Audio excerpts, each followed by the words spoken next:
Hello students, how are you all? I'm sure you all are doing perfect and enjoying your studies too. So children, let's begin with our next chapter, which is diversity in the living world. You will be aware about classification of plants, classification of animals, adaptation in terrestrial habits, adaptation in aquatic habits, acclimatization, conservation of biodiversity. तो इस chapter में हम जानेंगे कि plants को कैसे classify किया जाता है, एनिमल्स को कैसे क्लासिफाई किया जाता है, क्या उनकी अडेप्टेशन होती है, क्या उनका हैबिटेट होता है, तो इन सब चीज़ों के बारे में हम जानेंगे। There are millions of plants and animals on the earth. The plants and animals found in a particular area are called the flora and fauna of that area. The variety of flora and fauna are microorganisms in an area constitute the biodiversity, biological diversity of that area. It also includes their interrelationship and their relationship with the environment they are found in. Biodiversity is the natural wealth of the earth. It helps to maintain a balance in the environment. Biodiversity varies with the climatic conditions in different parts of the earth. तो हमें बहुत सारे plants and animals जो हैं अर्थ में देखने को मिलते हैं, ये आपको पता ही है, और ज़्यादातर कहाँ रहते हैं, जंगलों में रहते हैं। तो प्लांट्स एंड एनिमल्स जो होते हैं एक पर्टिकुलर एरिया में जब पाए जाते हैं तो उनको फ्लोरा एंड फौना कहा जाता है। ये एक दूसरे पे डिपेंडेंट होते हैं और ये दोनों ही मिलकर हमारा एनवायरनमेंट जो है बनाते हैं। तो जो बायोडाइवर्सिटी है एक एरिया की, वो इंटर रिलेशनशिप को दर्शाती है। ठीक है। Activity to observe the plants and animals that live around us. Visit the park and observe different types of plants, insects, birds and other animals. Also note the weather conditions, whether it is hot, cold, windy and so on.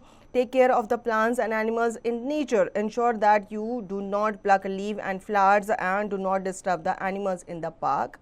Record your observation in the table about the features of stems, leaves, flowers and anything interesting in various plants. Some examples have been provided for you. Record your observation in given table about the places where the animals live, the food they eat and the ways they move around. Some examples have been provided for you. आपको क्या करना है, अपने near by park में जाना है और वहाँ पे आपको प्लांट्स को, एनिमल्स को क्या करना है, ऑब्जर्व करना है। ये भी आपको ध्यान रखना है कि आप कोई भी प्लांट को टच नहीं करेंगे, उसे प्लक नहीं करेंगे और एनिमल्स को आप हर्ट नहीं करेंगे, टीज नहीं करेंगे। ठीक है। On the basis of your observation आपको यहाँ पर टेबल दी गई है, उसको आपको फिल करना है। तो कुछ आपको यहाँ पे हिंट दिए गए हैं, जैसे कि सीरियल नंबर आप डालेंगे, name of the plant, local name, stem कैसी है उसकी, लीव्स उसके शेप, साइज एंड वेनेशन के बारे में बताएंगे, फ्लावर्स उनका साइज, कलर बताएंगे, any other observation and features, जैसे कि नीम उसकी स्टेम कैसी होती है, हार्ड होती है, medium to large in size, venation is reticulate, small white flowers which are seasonal, green leaves, common grass soft होती है, थिन होती है, ठीक है, लॉन्ग एंड नैरो होती है और फ्लावर इसमें नहीं होता है, एंड इसके ऑब्जर्वेशन आप क्या करेंगे, इसकी ग्रीन लीव्स होती हैं। इसी तरीके से हिबिस्कस उसकी स्टेम हार्ड होती है, Ovett medium size, large pink और रेड, ग्रीन लीव्स। अब तुलसी इसकी स्टेम्स हार्ड एंड थिन होती है। ठीक है। तो आप बाकी पूरा टेबल जो है फिल करेंगे इन प्लांट्स को ऑब्जर्व करके। Now observation table 2। अगेन आपका serial number, name of the animal, local name, place where they live, food they eat, the way they move around, any other observations and features. पहला है आपका crow, कहाँ रहता है, ये tree में रहता है और क्या खाता है, इंसेक्ट्स खाता है। फ्लाई एंड वॉक, ये इसकी मूवमेंट होती है, carrying a twig in its beak. And ये कहाँ रहते हैं, nest in soil and burrow, leaves, seeds and insects. अब ये मूव कैसे करते हैं ये आपको बताना है, and have 6 legs.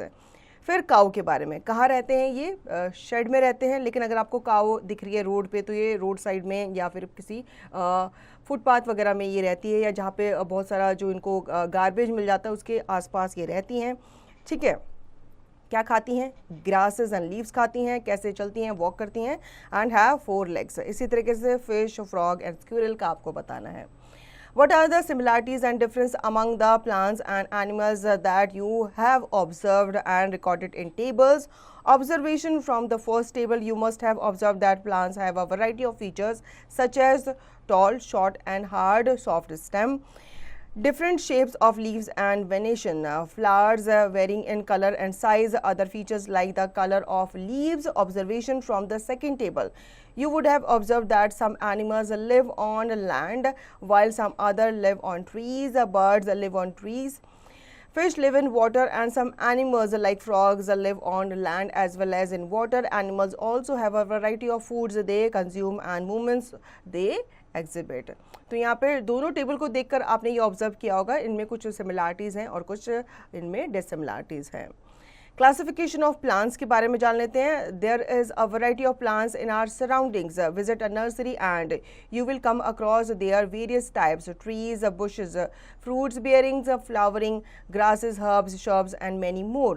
Some are very small, some are very big, some useful, some not so useful, some strong while some weak, some with a long life and some which live for a very short period. तो plants की अगर हम बात करें तो हमें अलग अलग तरीके के अलग अलग साइज़ के प्लांट जो है वो हमारी सराउंडिंग में मिल जाते हैं. कुछ बहुत छोटे होते हैं, कुछ थोड़े बड़े होते हैं, कुछ बहुत ही ज़्यादा बड़े होते हैं. Plants can be classified on the basis of size and kind of stem. तो पहले है herbs. Plants with green and tender stems are called herbs. They are small plants. They are usually short and may not have many branches. For example, tomato, aloe vera, wheat, coriander, mint, balsam, etc. इनकी जो stem होती है बहुत ही क्या होती है, soft होती है, green होती है. More to know, bamboo is a herb. It is the fastest growing grass on the planet. Bamboo के बारे में यहाँ पे एक इम्पॉर्टेंट इन्फॉर्मेशन दी गई है. बैम्बू जो है, अब आप सोचते हो इतने बड़े बड़े होते हैं, लेकिन ये हर्ब कैटेगरी में आते हैं और ये बहुत जल्दी जल्दी ग्रो करते हैं. Shrubs के बारे में जान लेते हैं. Plants which have many woody stems, medium height and are in the form of bush are called shrubs. Shrubs आपने देखे होंगे कैसे होते हैं, थोड़े से बुशी होते हैं, झाड़ीदार होते हैं. Shrubs are generally smaller than trees. इनकी हाइट ट्री से छोटी होती है. They are planted at the fence of a house as hedges. For example, cotton rose, lemon, hibiscus, jasmine, pomegranate, etc. अब जिनके पास अच्छा खासा गार्डन होता है, उनके गार्डन में आपने देखा होगा रोज प्लांट देखा होगा, या आपने मेहंदी वगैरह, जैस्मिन, पोमेग्रेनेट का भी प्लांट देखा होगा. ट्रीज के बारे में बात करते हैं. A tree has a firm single main stem which is brown in color. This is called trunk. They are generally more than 3 meters. The trunk is thick, hard and woody. For example, banyan, neem, peepal, mango, babool, etc. अब जो trees होते हैं huge होते हैं, बड़े होते हैं, तो उनकी ट्रंक भी जो होती है बहुत ही थिक होती है और स्ट्रॉन्ग होती है. क्रीपर्स के बारे में भी जान लेते हैं. Plants with weak stems that can not stand upright and spread on the ground are called creepers. For example, pumpkin and watermelon. अब जो प्लांट्स ऐसे होते हैं जिनकी जो स्टेम्स होती हैं बहुत ही ज़्यादा वीक होती है, इतनी वीक होती है कि इनको सपोर्ट की ज़रूरत होती है, तो ये आपके क्या होते हैं, क्रीपर्स कहलाते हैं. ये ऊपर की तरफ नहीं बढ़ते, ये नीचे की तरफ ग्रो करते हैं, तो इसलिए इनको क्रीपर कहा जाता है क्योंकि ये आगे क्रीप करते हैं, क्रॉल करते हैं. Climbers, plants those take support on neighboring structure and climb up are called climbers. For example, grapevine, money plant, P plant, etcetera. अब कुछ आपने ऐसे प्लांट भी देखे होंगे जिनको ऊपर बढ़ने के लिए सपोर्ट की ज़रूरत होती है. वो क्या होते हैं, बेल के फॉर्म में होते हैं, उनकी भी स्टेम बहुत वीक होती है, तो इनको अगर कोई सपोर्ट मिल जाता है तो उस सपोर्ट को ये क्रॉल करके उसके ऊपर सपोर्ट को पकड़ के ये आगे की तरफ, ऊपर की तरफ बढ़ते हैं. जैसे घर में मनी प्लांट होता है, आपने देखा ही होगा, अगर आप इन्हें छोड़ दो ऐसे ही तो ये नीचे की तरफ ग्रो करेंगे, अगर आप इनको अच्छा खासा सपोर्ट दो तो ये ऊपर की तरफ ग्रो करेंगे उसको पकड़ के. According to their lifespan, plants can be classified as annuals, biennial and perennial. Annual कौन से plants होते हैं? Plants that complete their entire life cycle from seed to flower within a growing season or within a year are called annuals. For example, rice, mustard, maize, etc. Biennial plants which complete their life cycle in 2 years are called biennial. For example, radish, turnip, carrot, etc. Perennial plants which live for more than 2 years are called perennials. For example, mango, guava, babool, neem, stems. तो animals को, plants को उनके category के हिसाब से या उनके classification के हिसाब से, साइज़ के हिसाब से 3 पार्ट में डिवाइड किया है. एनुअल कौन से होते हैं? प्लांट्स जो अपना पूरा एक साइकिल जो है कंप्लीट करते हैं, ठीक है, मतलब सीड से लेकर फ्लावर तक, और एक सीज़न में क्या करते हैं, ग्रो करते हैं, मतलब एक सीज़न इनको चाहिए होता है. बाइनियल जो होते हैं ये ऐसे प्लांट होते हैं जो अपनी लाइफ साइकिल को 2 ईयर्स में कंप्लीट करते हैं, और पेरेनियल होते हैं इनको 2 से ज़्यादा साल लग जाते हैं अपनी एक साइकिल कंप्लीट करने में। Activity to group the plants into herbs, shrubs and trees. Visit a park again for some more interesting observation. Look closely at the heights of different plants. Are these plants shorter than you, as tall as you, or taller than you? Is the stem brown or green? Touch and feel their stems and try to bend them gently. Can you bend the stem easily, or is it stiff? Take care that stem do not break. Also observe from where the branches of the plants arise, whether they arise close to the ground or higher up on the stem. Fill your observation in the given table. A few examples are already given. अब आपको क्या करना है, फिर से park जाना है या किसी गार्डन में जाना है, वहाँ पे आपको अलग अलग प्लांट्स को क्या करना है, ऑब्जर्व करना है। पहले आप क्या करेंगे, उनकी हाइट आप नापेंगे कि कौन से प्लांट्स आपसे छोटे हैं, कौन से आपके बराबर हैं, कौन से आपसे टॉलर हैं। फिर आप उनकी स्टेम्स वगैरह को चेक करेंगे, ठीक है। अगर उनको हल्का सा आप बेंड करने की कोशिश करेंगे, अगर वो टूट रही होंगी या टूटने की वाली होंगी तो इसका मतलब वो क्या है, सॉफ्ट है। अगर वो थोड़ी हार्ड होंगी, वो ईजिली नहीं टूट रही होंगी, इसका मतलब क्या है, स्ट्रॉन्ग है। लेकिन आपको उनको पूरी तरह तोड़ना नहीं है, आपको हल्का सा उनको क्या करना है, बेंड करने की कोशिश करनी है। फिर आपको क्या करनी है, अपने ऑब्जर्वेशन को इस टेबल में फिल करना है।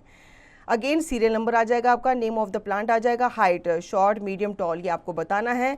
Nature of the stem, green है, ब्राउन है, टेंडर है, हार्ड है, थिक है या फिर थिन है।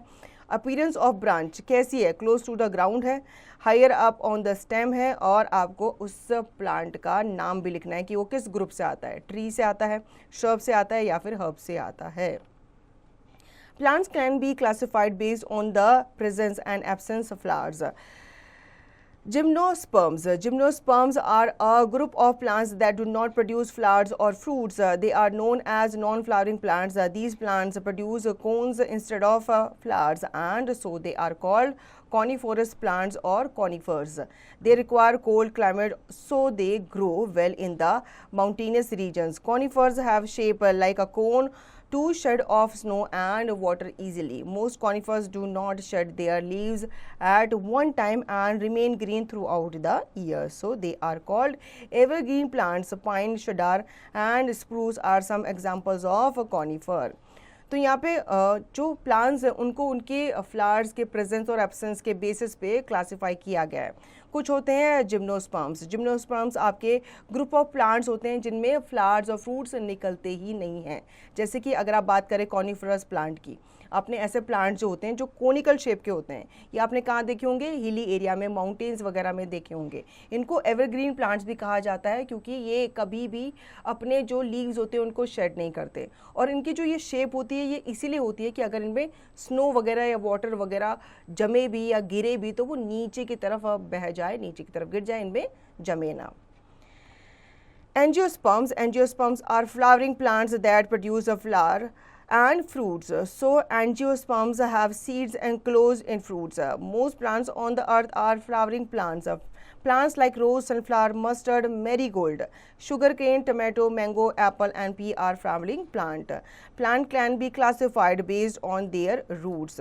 तो पहले हम जान लेते हैं एंजियोस्पर्म्स के बारे में। एंजियोस्पर्म्स जो होते हैं ये आपके फ्लावरिंग प्लांट्स होते हैं जिनमें फ्रूट्स भी निकलते हैं और फ्लावर्स भी निकलते हैं। एंजियोस्पर्म्स आपके ऐसे सीड्स एनक्लोज होते हैं जो फ्रूट्स के अंदर होते हैं। जैसे कि बहुत सारे आपने प्लांट्स देखे हैं, उनके फ्रूट्स अगर आप खाते हो तो फ्रूट्स के अंदर ही उनके क्या होते हैं, सीड्स होते हैं।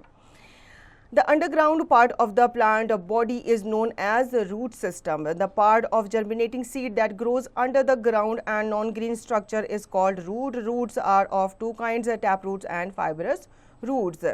Taproot is a long thick root that grows straight down. It has a single main root known as primary root having smaller roots coming out from its sides which are known as secondary roots.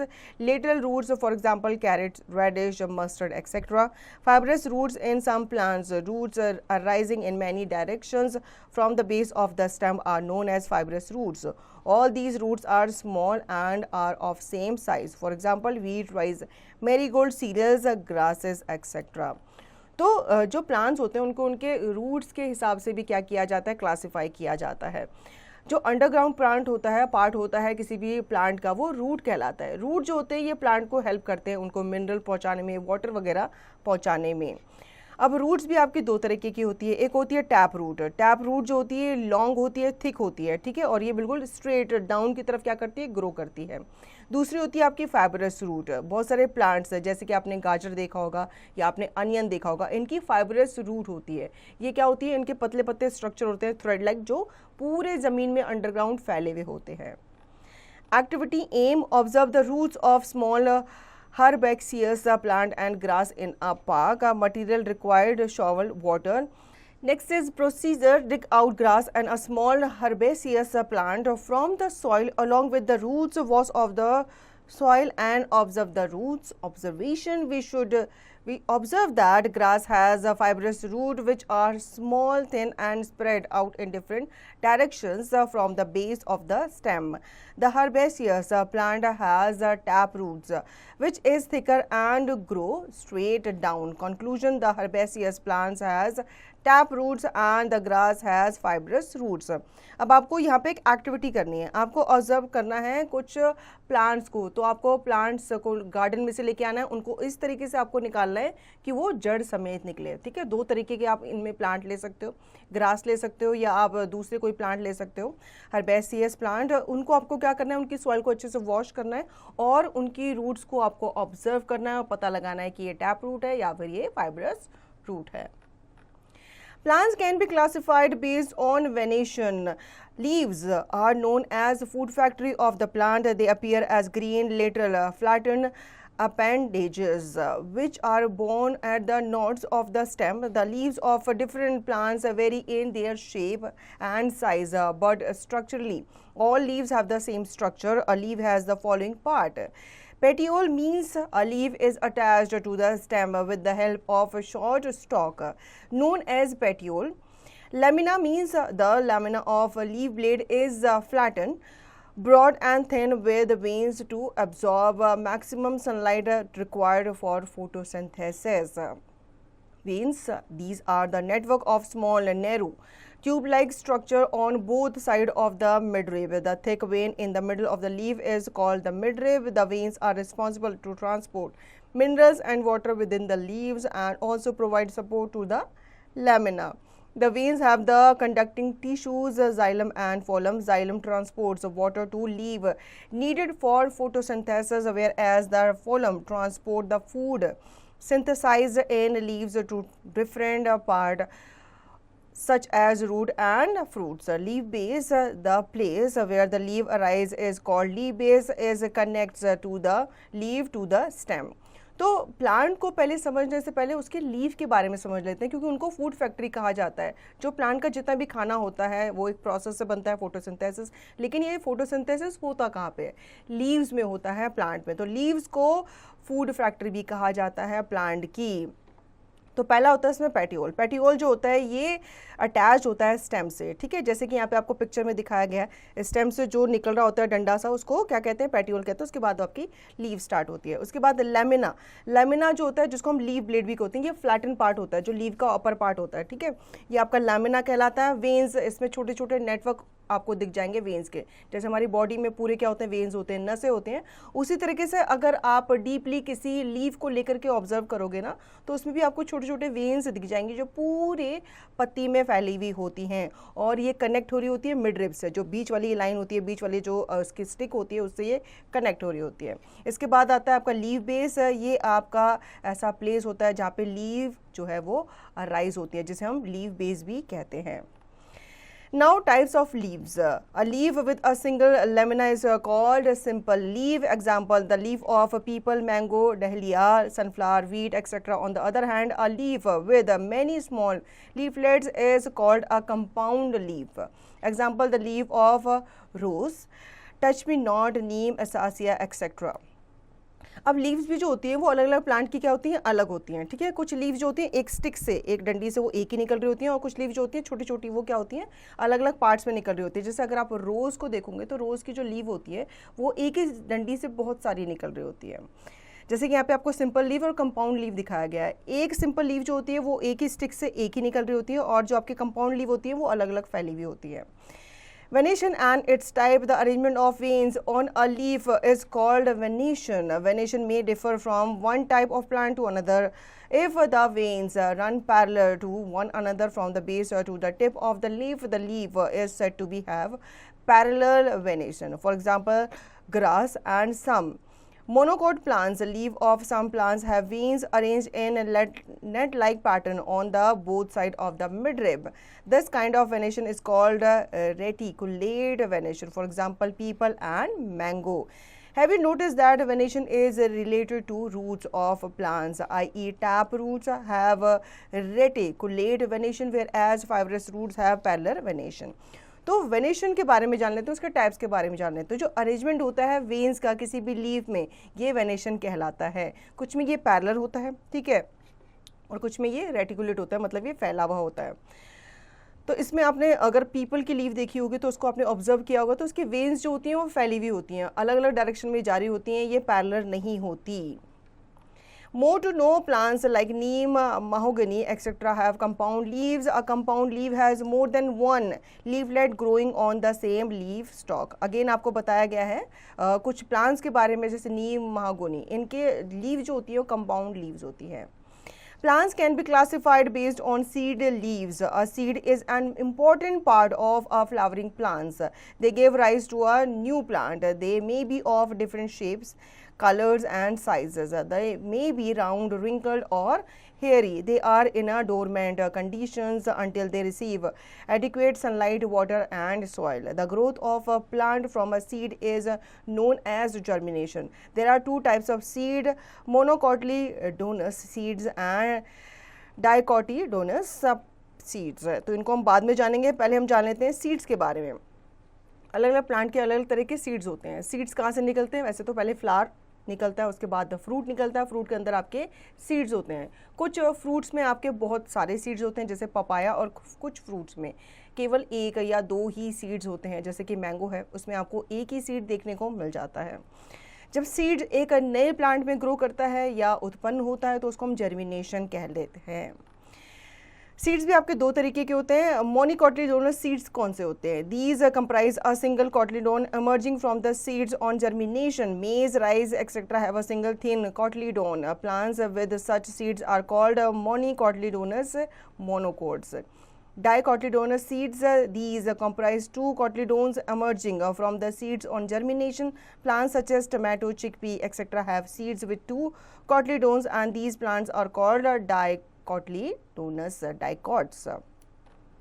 मोनिकोटिलेडोनस seeds जो होते हैं इनमें आपका single cotyledon emerge कर रहा होता है एक सीड में से, और डाइकोटिलेडोनस इसमें आपका दो या दो से ज़्यादा सीड्स, वैसे जनरली दो ही होते हैं, ये आपके सीड्स में से इमर्ज कर रहे होते हैं।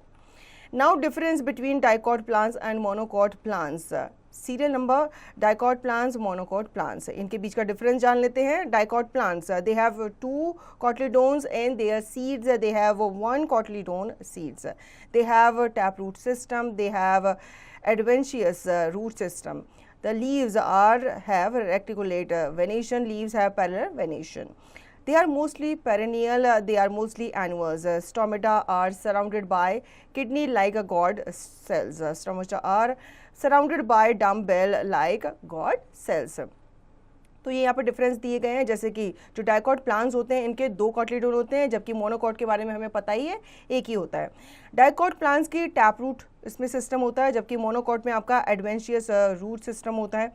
डाइकॉट की अगर हम बात करें तो उसमें जो लीफ का वेनेशन होता है वो रेटिकुलेट होता है, जबकि आपका मोनोकॉट में आपका लीफ जो होते हैं वो पैरेलल होते हैं। Now activity aim to observe the cotyledons of bean seed and finger millets comparatively with their root systems. Material required: 2 paper cups, soil, bean seeds, finger millet seeds, water. Procedure: take 2 paper cups and fill them with fertile soil. Sow 2 or 3 beans seeds in a cup and few finger millets in another cup. Sprinkle water over them.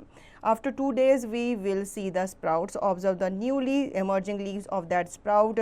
Take out the plant out of the soil carefully and observe their roots. Observation: 2 leaves are emerged from the bean seed and 1 leaf emerged from the finger millet seedlings. These are the cotyledons. Beans have 2 cotyledons, so it is a dicot plant. Finger millets has 1 cotyledon, so it is a monocot plant. Bean plant has a taproot system, whereas finger millet has a fibrous root system. अगर आपको दो plants मोनिकोट और कॉटलीडोन इनको देखना है तो आपको क्या करना है, दो अलग अलग आपको सीड लेने होंगे अलग अलग प्लांट के. इसके बाद आपको प्रोसीजर जो है स्टार्ट करना है. आपको 2 कप लेने हैं, पेपर कप लेने हैं, उसमें आपको फर्टाइल सॉइल डालनी है. फिर आपको 2 या 2 से ज़्यादा 2 या 3 मतलब आप कितने भी डाल सकते हैं बीन सीड्स आपको डालने हैं 1 कप में, और दूसरे में आपको फिंगर मिलेट्स डालने हैं.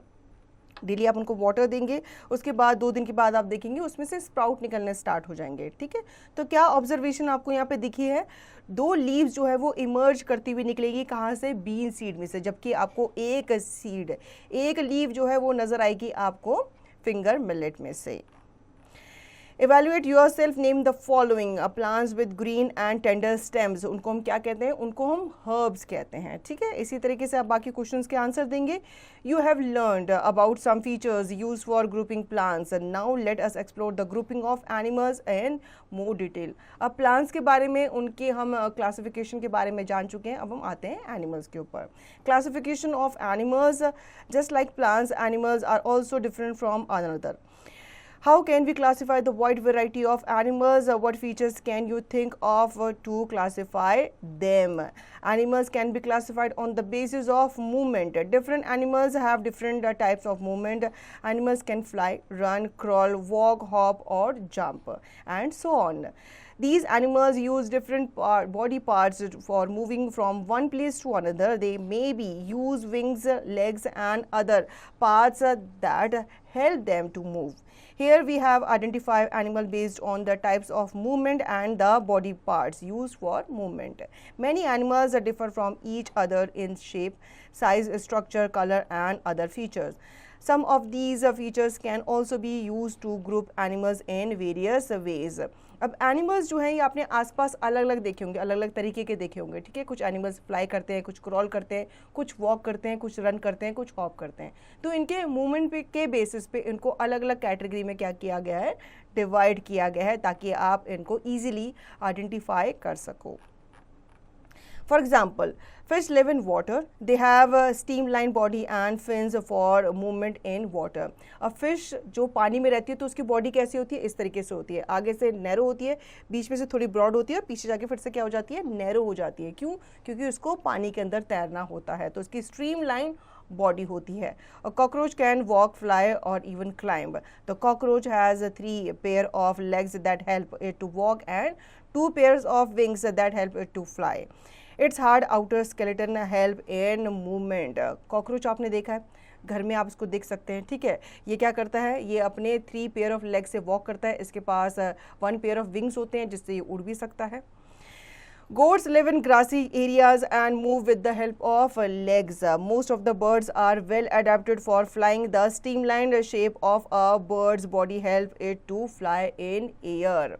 अब आपने बर्ड्स को देखा होगा, इनके पास क्या होते हैं, विंग्स होते हैं. ठीक है, ये ज़्यादातर फ्लाई करते हैं और इनकी बॉडी भी कैसी होती है, स्ट्रीमलाइंड ही होती है, जो उनको उड़ने में हेल्प करती है. A snail has a strong muscular foot below its shell.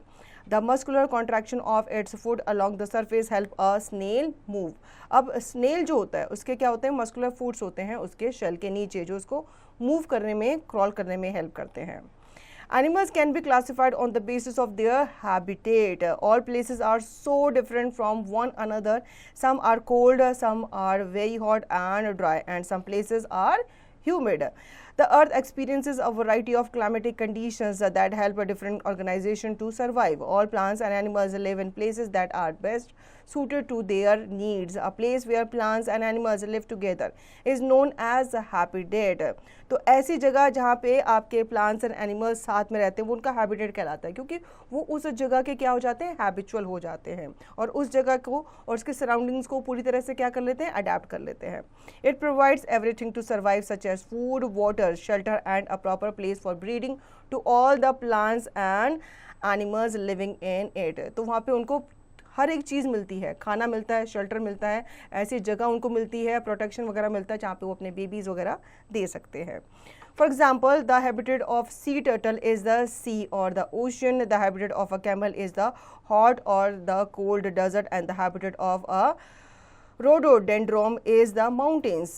Many types of plants and animals may share the same habitat. Habitats plays an important role in shaping the biodiversity of a region. अलग अलग conditions में अलग अलग तरीके के animals रहते हैं. जैसे कि डेजर्ट काफ़ी हॉट होता है तो वहाँ पे आपको कैमल देखने को मिलेगा जो बहुत दिनों तक बिना पानी के रहता है. काफ़ी सारे एनिमल्स जिनके बहुत मोटे मोटे फर होते हैं वो कहाँ रहते हैं, वो माउंटेन्स में रहते हैं जहाँ पे बहुत ज़्यादा ठंड होती है. तो वो इसीलिए उनकी बॉडी जो होती है ऐसे बनी होती है कि वो ठंड झेल पाते हैं या एक्सट्रीम हॉटनेस को वो झेल पाते हैं. We can group plants and animals based on their habitats. The plants and animals that live on land are said to live in terrestrial habitats. Some examples of terrestrial habitats are forest, desert, grassland and mountains. अब ये सारे animals चाहे mountain में रहते हैं, grassland में रहते हैं, डेजर्ट्स में रहते हैं, प्लेन्स में रहते हैं, ये सारे एनिमल्स जो हैं ये टेरेस्ट्रियल एनिमल्स कहलाते हैं जो लैंड में रहते हैं. The plants and animals that live in water are said to live in aquatic habitats. Some examples of aquatic habitats are ponds, lakes, rivers and oceans. Some animals such as frog can live in water as well as on land. These animals are called amphibians. अब जितने भी water bodies होती हैं, चाहे आपके lake हो, Pond's हो, ocean हो, इनमें रहने वाले एनिमल्स क्या कहलाते हैं, वाटर एनिमल्स या फिर एक्वाटिक एनिमल्स कहलाते हैं. और कुछ एनिमल्स ऐसे होते हैं जो पानी में भी रहते हैं और जो लैंड में भी रहते हैं, जैसे फ्रॉग है, सैलेमेंडर है, तो उनको हम एम्फीबियंस कहते हैं. अब हम बात करते हैं अडेप्टेशंस की. Every organism has some special features to survive in its habitat. They are suited to live in a habitat and may not be able to survive a place in another contrasting habitat. तो ये सारे animals जो है इनकी body जो है या इनका पूरा का पूरा जो स्ट्रक्चर है वो इसी कंडीशन को झेलने के लिए बना है. अगर आप हॉट रीजन वाले किसी एनिमल को कोल्ड रीजन में ले जाएंगे तो वो सर्वाइव नहीं कर पाएगा. अगर आप कोल्ड रीजन वाले किसी एनिमल को किसी हॉट रीजन में ले जाएंगे तो वो भी वहाँ पे सर्वाइव नहीं कर पाएगा. For example, a fish can not live on land because it has no lungs to breathe air. All organisms possess certain characteristics, features that help them to live in those habitats. The special features and habitat of plant and animal that enable them to survive in a particular habitat are called adaptation.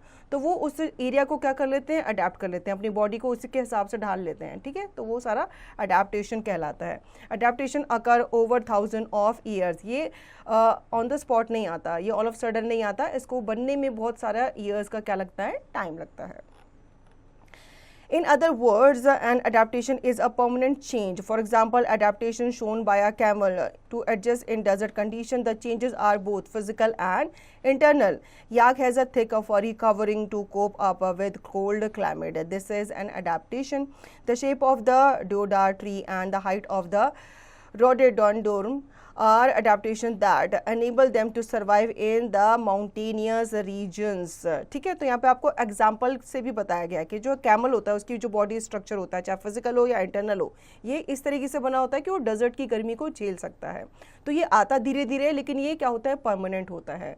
जो आपके याक होते हैं उसके फर कैसे होते हैं, thick होते हैं. शीप्स वगैरह होते हैं उनके फर भी क्या होते हैं, या उनकी जो पूरी बॉडी होती है फ्लीस से भरी हुई होती है ताकि वो कोल्ड रीजन में सर्वाइव कर सकें. Adaptations in terrestrial habitats. Deserts की पहले हम बात करेंगे. Deserts are area that receive very little or no rainfall. Due to scanty rainfall, deserts are hot, dry and sandy regions with a little vegetation. During daytime, deserts are very hot and very cold at night. For example, Sahara, Kalahari and Thar. Sahara is the largest desert in the world. तो deserts जिनको हम रेगिस्तान कहते हैं, यहाँ पे जो बारिश होती है वो बिल्कुल ना के बराबर होती है या होती ही नहीं है. तो जो रेत होती है यहाँ की वो दिन के टाइम पे काफ़ी गर्म हो जाती है और रात को ये जल्दी से ठंडी भी हो जाती है. Adaptations in plants. Plants have adapted to survive in hot and dry deserts. Roots in most plants are long that go deep into the soil for absorbing water. Leaves in desert plants are either absent, very small or reduced to spine to reduce the loss of water by transpiration. Different varieties of cacti are the most common plant found in desserts.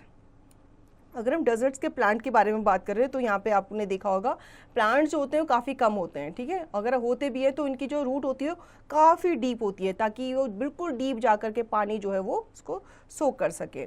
और इनमें आपने देखा होगा इनमें leaves नहीं होती, leaves की जगह पे क्या होते हैं, कांटे होते हैं, स्पाइक्स होती हैं, जो कि इनको वाटर लॉस में हेल्प करते हैं। Some of the modification in a cactus plant are given below. Roots go down deep into the soil in search of water. Stems are green in color and prepare food for the plant. Stems are fleshy. That is, they are swollen to store water. Stems have a waxy coating that prevents the loss of water. Leaves are reduced to narrow spines to minimize transpiration and to protect the plants from predators. अब आप सोच रहे होगे जब इनके leaves नहीं होते plants के तो इनमें फोटोसिंथेसिस क्या होता है, कैसे होता है। तो इनकी जो स्टेम्स होती है वो फ्लैशी होती है, जिसमें आपका जो फोटोसिंथेसिस है वो होता है। Adaptation in animals. Different animals show different adaptation to survive in hot and dry climate of deserts. Most small animals such as kangaroo, rats and insect dig burrow and stay there during the day to escape the heat of the sun. These animals come out only during the night when it is cooler. Sweat glands in most desert animals are either absent or reduced to spines to prevent the loss of water. Most desert animals have thick skin with less fur or their body to keep themselves cool. These animals excrete waste as solid pellets to prevent the loss of water. अगर हम animals की बात करें desert area के, तो इनमें आपके जो कैंगरू रैट्स होते हैं या फिर इंसेक्ट्स होते हैं वो क्या करते हैं, वो काफ़ी डीप अपना गड्ढा वगैरह खोद करके वहाँ पे रहते हैं। दिन के टाइम पे वो अंदर रहते हैं और रात के टाइम पे वो बाहर निकलते हैं जब थोड़ा सा ठंडा हो जाता है। ज़्यादा जो एनिमल्स होते हैं डेजर्ट एनिमल्स, उनके स्वेट ग्लैंड्स नहीं होते हैं, क्योंकि स्वेट ग्लैंड्स के थ्रू क्या होता है, आपका जो एक्स्ट्रा वाटर होता है वो बाहर निकलता है। तो उसको प्रिवेंट करने के लिए इनके बॉडी में स्वेट ग्लैंड्स मिसिंग होते हैं या होते ही नहीं हैं। मोस्ट डेजर्ट एनिमल्स के थिक स्किन होती है, लेस फर्स होते हैं ताकि अपने आप को ठंडा रख सके। More to know, though deserts are mostly hot, some deserts are cold. Gobi desert in China is cold desert. तो सारे डेजर्ट जो है वो गर्म नहीं होते, हॉट नहीं होते। गोबी डेजर्ट जो है चाइना का वो कोल्ड डेजर्ट में आता है। The body structure of a camel helps it to survive in a desert. It shows some of the adaptation that help a camel survive in a desert. Skin is used as leather and produces the sweat to prevent the loss of water. Humps stores fat, which provides energy when there is less food and water. Long, thin and strong legs of a camel keep its body away from the hot sand. Feet are wide so that a camel can walk easily on the sand without sinking.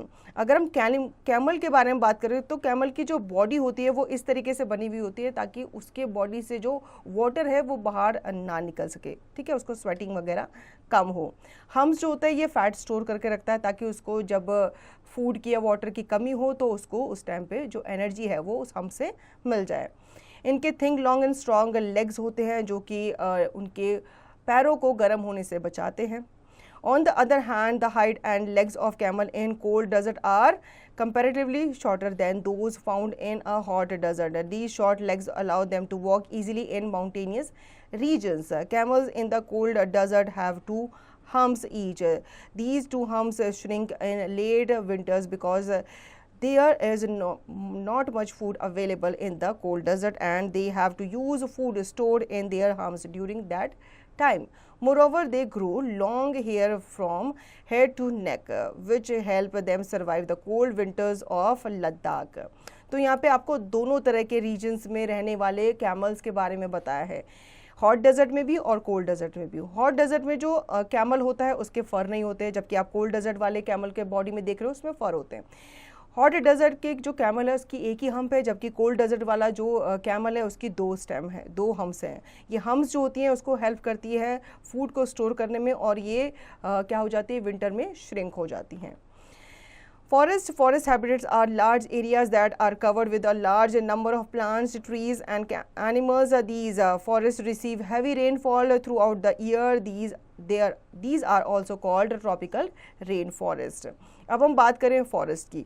Forest habitat जो होता है वो large होता है, जहाँ पे आपको बहुत सारे एनिमल्स, प्लांट्स, ट्रीज, हर्ब, शब्स, सब चीज़ें देखने को मिल जाती हैं.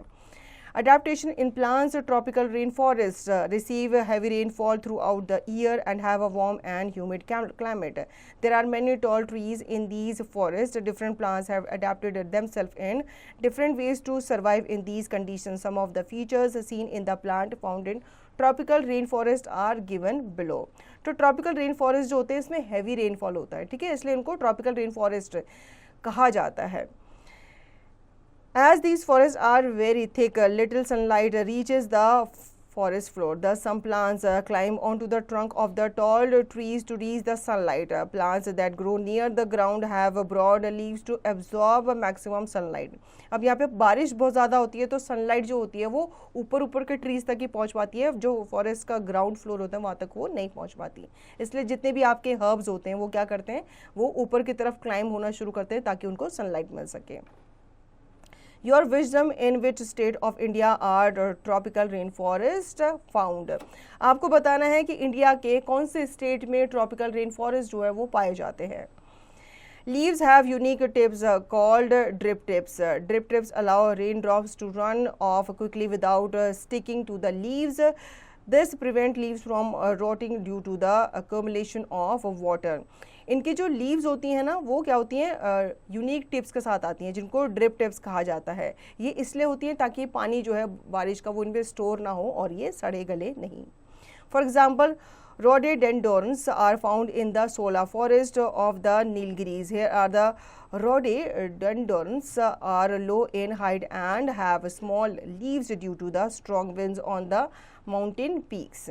However, some rhododendrons found in Sikkim grow relatively taller. Therefore, plants such as rhododendrons may exhibit different features in different regions to survive the condition of those regions.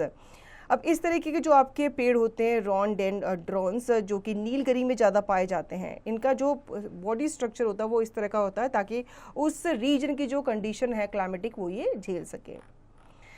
Adaptation in animals. Some of the adaptations seen in the animals living in tropical rainforests are given below. Many animals exhibit the ability to camouflage with their surroundings, either to hide from a predator or to attack a prey. For example, green color of a sloth helps it to blend with the green leaves and protect it from predators. Similarly, the stick-like shape of a stick insect helps to blend with the brown branches of trees and protect from being preyed upon. Some frogs release poison to protect themselves from the predators. अब animals के adaptation के बारे में बात कर लेते हैं. कुछ एनिमल्स में ऐसी एबिलिटी होती है कि वो अपने आप को क्या कर लेते हैं, कॉमिफ्लेज कर लेते हैं, मतलब अपनी सराउंडिंग में वो अपने आप को क्या कर लेते हैं, ढाल लेते हैं या अपना बॉडी कलर जो है वो चेंज कर लेते हैं. जैसे कि अगर आप स्टिक इंसेक्ट की बात करें तो वो क्या करता है, वो ब्रांचेस के साथ चिपक जाता है तो ऐसा लगता है कि वो स्टिक है, तो अपने प्रीडेटर से वो अपने आप को छुपा लेता है. जो ग्रीन कलर का आपका स्लॉथ होता है वो हेल्प करता है अपने आप को छुपाने में, वो अपना प्रे भी ढूंढ लेता है और अपने आप को अपने एनिमी से भी बचा लेता है. Mountains. Mountains are the habitats that are found at higher altitudes. These habitats are extremely cold and sometimes experience snowfall depending upon the altitude.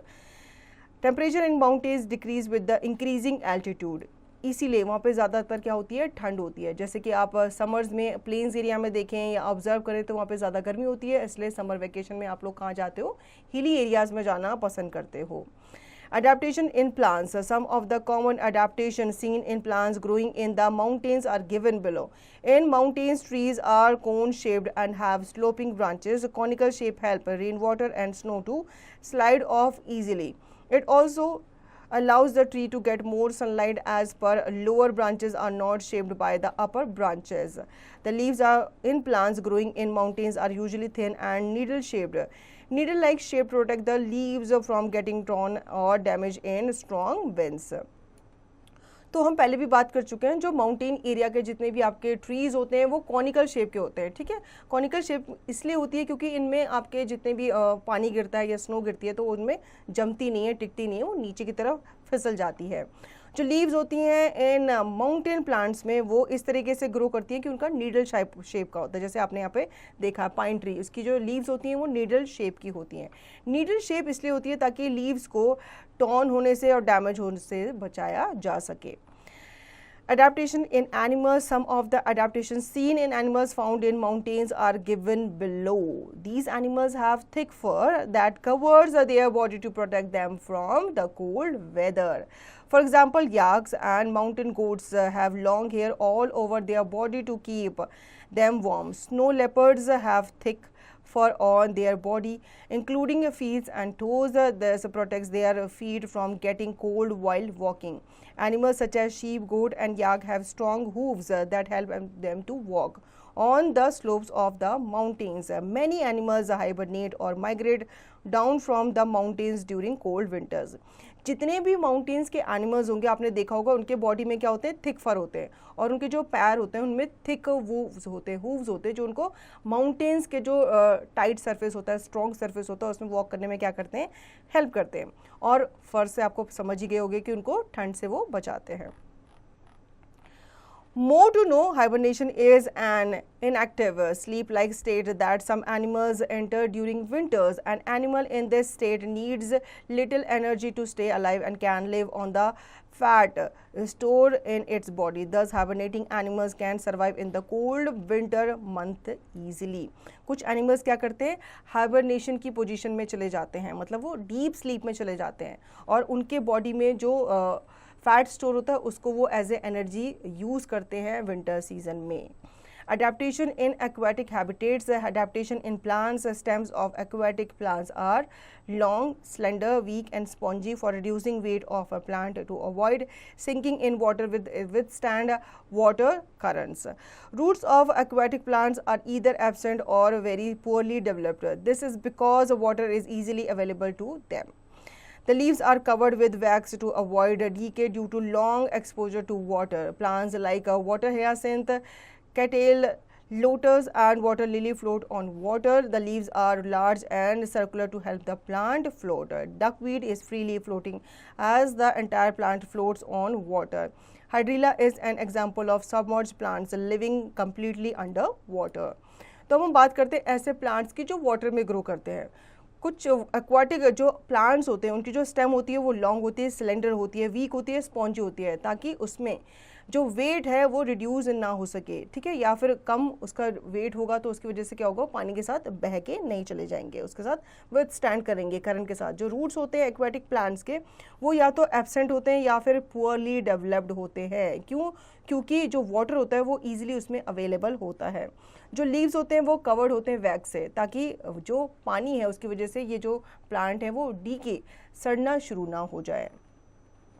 More to know, the Great Barrier Reef in Australia is the largest coral reef system in the world.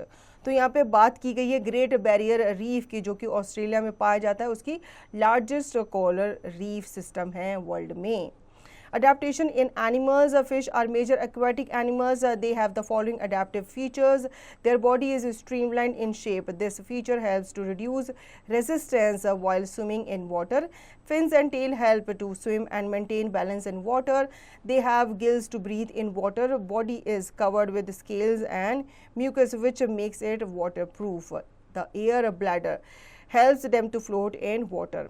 अगर हम animals की बात करें जो पानी में रहते हैं तो इनका जो बॉडी होती है वो स्ट्रीमलाइंड होती है, जैसे हम पहले भी बात कर चुके हैं, जो कि इनको पानी में इजीली स्विम करने में हेल्प करती है। पानी में क्या होते हैं, उनके वाटर करंट्स होते हैं जिनको काट के आगे जाना होता है, तो इनकी बॉडी जो होती है अगर आगे से फ्लैट हो तो इनके लिए तैरना मुश्किल होगा, इसलिए उनकी बॉडी जो होती है स्ट्रीमलाइंड होती है। इनके फिन्स होते हैं, इनके टेल होती है जो इनको स्विमिंग करने में, अपने डायरेक्शन चेंज करने में हेल्प करती है। बॉडी जो होती है वो कवर्ड होती है स्केल से एंड म्यूकस, जो कि वाटर प्रूफ होता है, ठीक है। More to know, some aquatic animals do not have a streamlined body. They find it difficult to swim. Octopus and squids are some examples. However, they make their body shape streamlined when they want to move. अब कुछ animals ऐसे होते हैं जिनकी body जो होती है streamline नहीं होती है, जैसे कि आपका ऑक्टोपस है, स्क्विड्स है, लेकिन ये क्या करते हैं, अपनी बॉडी को उस हिसाब से बना लेते हैं ताकि ये पानी में मूव कर सके, तैर सके.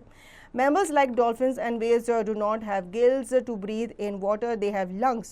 They breathe through the blowholes present on the upper part of their head. These animals come to the water surface from time to time to gulp oxygen from the air. तो कुछ mammals जैसे कि dolphin and Wales हैं, इनके gills नहीं होते सांस लेने के लिए, तो इनके पास क्या है, लंग्स है, और ये थोड़े थोड़े टाइम पे क्या आते हैं, वाटर सरफेस पे आते हैं ब्रीथ करने के लिए. Frogs, amphibians have webbed feet for swimming in water and strong hind legs for leaping and jumping on land. They breathe with lungs while on land and with moist skin while in water. They have long sticky tongue to catch their prey. The skin of a frog camouflage with its surrounding. अगर frog की बात करें जो amphibian होता है, वो पानी में भी रहता है और वो लैंड में भी रहता है. तो आप सोच रहे होंगे ये सर्वाइव कैसे करता है. अगर ये पानी में रहता है तो ये अपनी स्किन से सांस लेता है, अगर ये लैंड में रहता है तो अपने लंग से सांस लेता है. Now acclimatization is adjustment done by an organism when temporary changes occur in their normal habitats.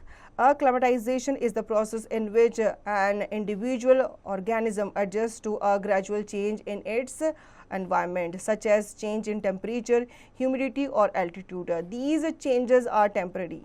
These adjustments reverse when normal condition returns. For example, a freshwater fish is caught and placed in an aquarium. It experiences slight change in the temperature and space to swim around, but eventually the fish learn to adapt. The acclimatization when the fish is put back in fresh water, it moves freely. तो acclimatization एक condition है जिसमें आपका कोई भी animal जो होता है वो अपने सराउंडिंग में अगर कोई भी चेंज आ जाता है तो उस चेंज के अकॉर्डिंग वो अपने आप को क्या कर लेता है, ढाल लेता है. तो ये जो चेंजेस होते हैं ये आपके टेम्परेरी होते हैं. तो एडजस्टमेंट भी जो होते हैं वो रिवर्स हो जाते हैं जैसे ही जो आपकी कंडीशन होती है वो नॉर्मल में आ जाती है. जैसे कि यहाँ पे एग्जांपल दिया है, अगर फ्रेश वाटर फिश को आप एक्वेरियम में रखते हैं तो एक्वेरियम में जब आप उसको लेकर के आते हैं तो उसके लिए क्या होता है, वो सराउंडिंग पूरा ही चेंज हो जाता है, लेकिन वो उसको अपने आप ढाल लेता है, और जैसे ही आप उसको वापस से फ्रेश वाटर में डालते हैं तो वो उसी रिवर्स कंडीशन में आ जाता है. Conservation of biodiversity, the plants, birds, insects, and any other animal that we saw in our childhood but do not see as often anymore. These changes often happen when habitats are damaged. The damage to habitat of plants and animals result in loss of their homes, food, and other resources. This leads to the loss of biodiversity, so we should pay attention to our biodiversity and is necessary to conserve it. अब आपने एक चिड़िया के बारे में, गौरैया के बारे में सुना होगा, हमने बचपन में बहुत देखी थी, ठीक है, लेकिन अब वो हमें नज़र नहीं आती. ऐसे बहुत सारे ऐसे प्लांट्स हैं जो हमें पहले देखने को मिलते थे लेकिन अब नहीं मिलते. तो ऐसा क्यों होता है, क्योंकि उनका जो होम होता है, फूड होता है, और जो दूसरे रिसोर्सेज होते हैं वो धीरे धीरे कम हो जाते हैं. अब जब उनको रिसोर्सेज नहीं मिलते, खाना नहीं मिलता, तो उनकी जो जनसंख्या है वो भी कम होती चली जाती है. Conservation of biodiversity means the careful management of species of plants and animals and their preservation in order to protect them from extinction. तो जो बायोडाइवर्सिटी है उसका होना बहुत ज़रूरी होता है. कंजर्वेशन ऑफ बायोडाइवर्सिटी का मतलब होता है कि ऐसे एनिमल्स को जो विलुप्त होने की कगार पे उनको बचा करके रखना, ना सिर्फ एनिमल्स को बल्कि प्लांट्स को भी. The population of the Bengal tiger, cheetah, and great Indian bustard have declined in India due to the loss of natural habitats caused by human activities. The government of India has initiated several projects to conserve our biodiversity. Project Tiger was initiated in 1973 to protect the declining population of the Bengal tiger. The cheetah reintroduction project was initiated in 2022 to restore the population of the cheetah. Similarly, habitats of the great Indian bustards have been declared as protected areas in the state of Gujarat, Rajasthan and Maharashtra. तो यहाँ पे 3 आपके species के बारे में, animal species के बारे में, बर्ड स्पीसीज के बारे में बताया गया है, जो हमने ये नोट किया था या नोटिस किया था कि क्या होने वाले हैं, विलुप्त होने वाले हैं. तो इनकी जनसंख्या पे या इनके हैबिटेट पे काम किया गया, इनको प्रोटेक्ट करके रखा गया. अब इनकी जनसंख्या में हमने इम्प्रूवमेंट जो है वो देखी है रिसेंट ईयर्स में. Sacred groves comprise of patches of forest or natural vegetation from a few trees to forests of several acres that are usually dedicated to local folk deities.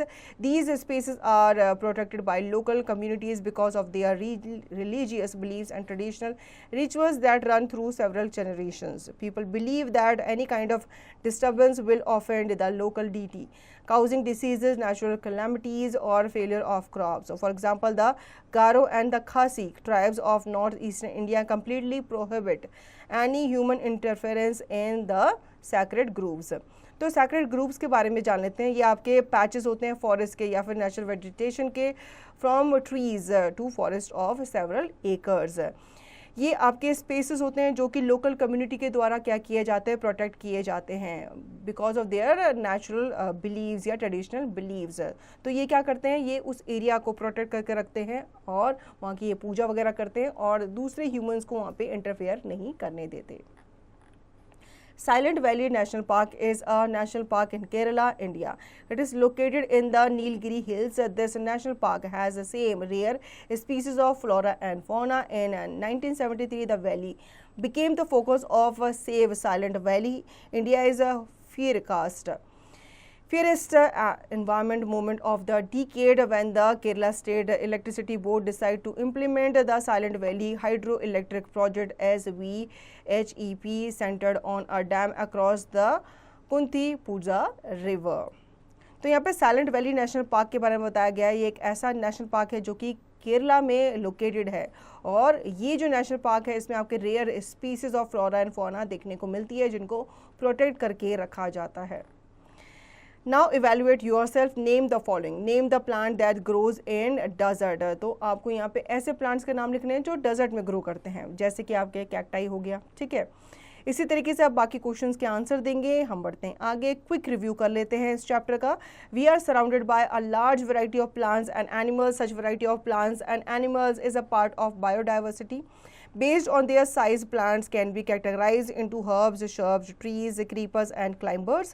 Plants can also be grouped as dicotyledons, dicots, and monocotyledons. Monocots are based on the number of cotyledons in their seeds. Monocots generally exhibit a parallel venation in their leaves and possess fibrous roots, while dicots typically exhibit reticulate venation in their leaves and possess taproots. Animals have different types of movements that can be a basis for their grouping.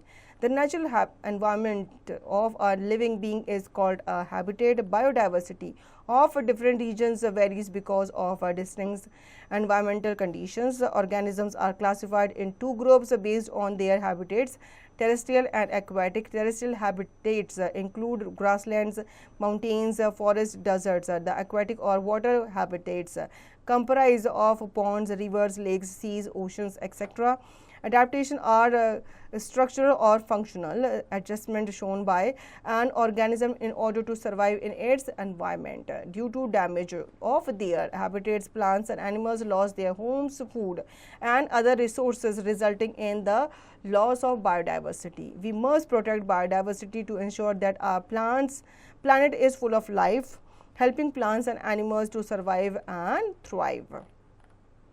Terms to learn: herbs, plants with green and tender stems; shrubs, medium-sized plants with hard stems; trees means big and tall plants; taproot, or thick main root with several lateral roots growing out from it for support; fibrous roots arising in many directions from the base of the stem; venation, the arrangement of veins on the leaf; cotyledon means the first and tender leaf that emerge when the seed germinates; conifer means trees that bear cones. Habitat, a living place of a plant or an animal in a natural environment; terrestrial habitat related to land; aquatic habitat related to water; adaptation, features that help a living organism to survive in its habitat; amphibian, animals that can live both on land and in water; camouflage, ability to change colors to match their surroundings;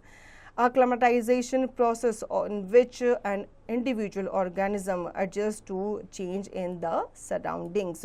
तो इस chapter में हमने basically plants and animals के बारे में जाना, different plants के बारे में जाना, उनके अलग अलग साइजेस के बारे में जाना, उनके लीव्स के बारे में हमने पढ़ा, उनके सीड्स के बारे में हमने जाना, एनिमल्स कैसे अपनी सराउंडिंग में सर्वाइव करते हैं और कैसे उनको प्रोटेक्ट करके रखा जाता है कुछ नेशनल सेंचुरीज के द्वारा। So children, I hope you understood the chapter very well. Now you will revise the chapter and practice the given exercise to understand the chapter thoroughly.